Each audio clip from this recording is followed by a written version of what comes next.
Greetings and salutations. Welcome to another episode of 365 Days of Gaming. I appreciate you taking out time to check out this video. Like, comment, share, and subscribe. Greatly appreciated, so thank you in advance. Now today I want to present to you a game that I don't think gets nearly enough credit for all the amazing things they did on such a small amount of memory, and I don't know what goes into making games, so I don't know. But it's an NES game, and it's one of my childhood favorites, Little Ninja Brothers. Or maybe I should say Little Ninja Bros. I don't know which one's the right way, but either way, this was a game that I rented at least a dozen times because I can never finish it, and also we're not trying to write no passwords down or anything like that. But me and my cousin Corey would play this game to death, and it is so much fun. And I don't know how I forgot how much fun this was, because I should have been did an episode on this, but we're here now, so let's do it. So it is a 2-player RPG. Okay, let me just think. What am I saying to you? It's a 2-player RPG, but not only is it an RPG that is 2 players. Okay, the battle system is like an action adventure or beat 'em up, or like early level beat 'em up, but more like action platformer type game. But it's an RPG, so you beat things up and you get level ups and you get better abilities and you get equipment and you go to different places and you fight people. And this is on the Nintendo Entertainment System, not the SNES, okay? Not the 64, not the PlayStation, not the Genesis, okay, not even the Master System. This is an NES game. This is crazy, right? But this is a game I played a lot of. You play the brothers Jack and Ryu, and you have to save Chinaland. And I know that sounds crazy now, but like back then, this was kind of par for the course. So, product of its time. You gotta let it slide a little bit. But it always reminded me of, like, this is where we started seeing stuff like Samurai Pizza Cats and things like that. So it always had this kind of fun, happy Saturday morning cartoon type of feel.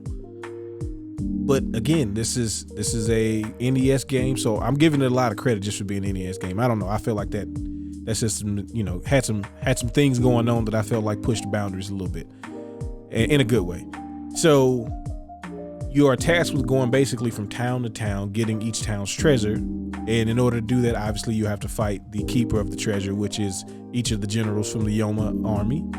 And obviously you're going to level up. So by the time you get to the last boss, you should be, on par. Now, the thing that's crazy is this game is still really, really hard. Like 4 or 5 enemies, yeah, pretty easy to deal with. But when you start having to fight like 25, 30 enemies consistently over and over again, like it starts to be a little tough. Like it's not an easy game. On top of the fact of like it's an RPG, so it's gonna be longer. There's random battles, so sometimes things can go on your way, and sometimes things can go really, really against you. And now if you're just playing it and you die, you just continue and you jump back into, basically you start from like the last hotel, I believe is what they do. But if you got to take the game back to the store and we're just not going to write down passwords because we're 7, you got to start over every single time. Now, for some of you, you'd be like, there's no way I'm going to just keep starting over. But you're not me, and you didn't think like we thought. So what I would do is we'd rent that game, and then I wouldn't rent it for like 6 or 7 rentals. You got to space it out a little bit. And then it's all new, but we know we like the game, so it's a guaranteed hit. Because a lot of occasions when I was younger, that's pretty much every weekend was, who's going to be spending the night at my house, or whose house am I spending the night at? So if you come into my house, I'm probably going to try to rent a game, because that'll be even more fun. Whatever game you bring, plus the games I got, plus we rented one. Yay! Fun times. So this is a game I played a lot of. Now, if you've never heard of this game, I understand. But you don't need much in the technology department to acquire this game, and I would highly recommend it. Now, if you've heard of this game, please regale me with your tales of this game and the adventures that you had. And also, if you wrote down the password, great job. I'm not saying the password shouldn't have been written down. Again, I'm just letting you know I was 7 and I didn't. But if you did, you probably did the smart thing. So I like to hear if you actually beat this game, what did it feel like? Because my gosh, that sounds amazing. I appreciate you taking out time to, let me reminisce with you. And as always, y'all have fun. Y'all be safe. Peace.